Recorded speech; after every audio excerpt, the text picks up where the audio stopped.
شکریہ آپ کا، صدر صاحب کا شکریہ کہ اس طرح کا ایک اجلاس بلایا، آل پارٹیز کانفرنس بلائی ایک انتہائی سلگتے ہوئے موضوع پر۔ یہاں بہت زیادہ باتیں ہوئی ہیں، میں ترتیب کے ساتھ چاہوں گا کہ تکرار نہ کروں اور اپنی بات کم وقت میں ختم کروں۔ اس میں کوئی شک نہیں ہے کہ اسرائیل ایک اللیجیٹیمیٹ اللیگل ریاست ہے۔ انہوں نے غاصبانہ قبضہ کیا ہے فلسطین کی سرزمینوں پر، اور فلسطینیوں کا اسرائیل کے ساتھ لڑنا، مقابلہ کرنا ان کا یہ حق ہے، یونائٹڈ نیشن کے قوانین کے مطابق بھی، قرآن کے مطابق بھی، اور دنیا کے اندر جو رائج قوانین ہے کہ آپ کے گھر پر کوئی قبضہ کر لے تو اس قبضے کو چھڑوانا آپ کا حق ہے۔ یہ کبھی نہیں کہہ سکتے کہ آدھا گھر اس کو دے دو، آدھا تم رکھ لو۔ ایک قابض کو ہم کہہ سکتے کہ آدھا گھر تم رکھ لو، آدھا گھر ہم رکھ لیتے ہیں؟ ہرگز۔ ہمیں فلسطینی مظلوم ہے، اور قرآن یہ کہتا ہے وما لکم، ہم مسلمان ہیں، پاکستانی ہیں، حاکمیت اعلیٰ اللہ کی قائل ہیں، قرآن و سنت کے مطابق قوانین بنانے کے پابند ہیں، سپریمیسی ہے ان کو۔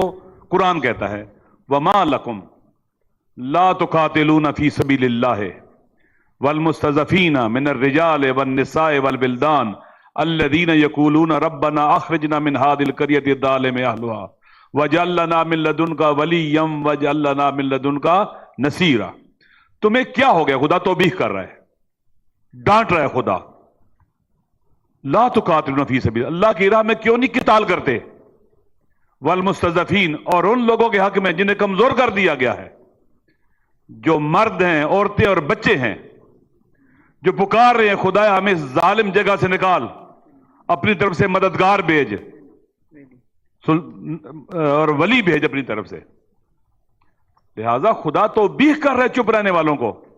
آپ نہیں کہہ رہا کہ مذاکرات کیوں نہیں کرتے، نہیں کہہ رہا کہ آپ ڈپلومیسی کیوں نہیں کرتے، کہا ہے قتال کیوں نہیں کرتے ان مظلوموں کے حق میں، اور خدا کی طرف سے عذاب نازل ہوگا ان پر جو ان مظلوموں کے حق میں فریاد نہ بلند کرے، اٹھے نہیں اور قتال کے لیے نہ جائیں۔ یہ قرآن ہے۔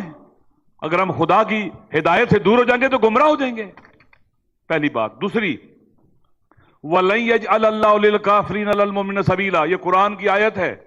تمام فقہائے اسلام نے اس سے ایک ڈاکٹرائن کہیں، قاعدہ کہیں، نفی سبیل، اس کا استنباط استخراج کیا ہے۔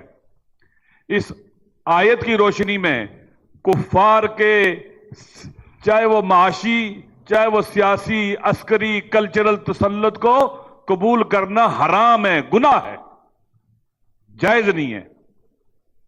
لہذا ہمیں اگر یہاں ایک مسلمان کے طور پر، ایک پاکستانی کے طور پر بیٹھے ہیں اور پاکستان کے آئین اور دستور کو بھی مانتے ہیں، تو ہمیں یہ کہنا کہ ہم دو ریاستی نظریے کو مان لیں، کیوں؟ فلسطینیوں کے سارے گھر پر قبضہ کر لیں، پھر ہم کہیں گے جناب والا آدھا اس کو دے دو، آدھا اس کو دے دو، ہرگز۔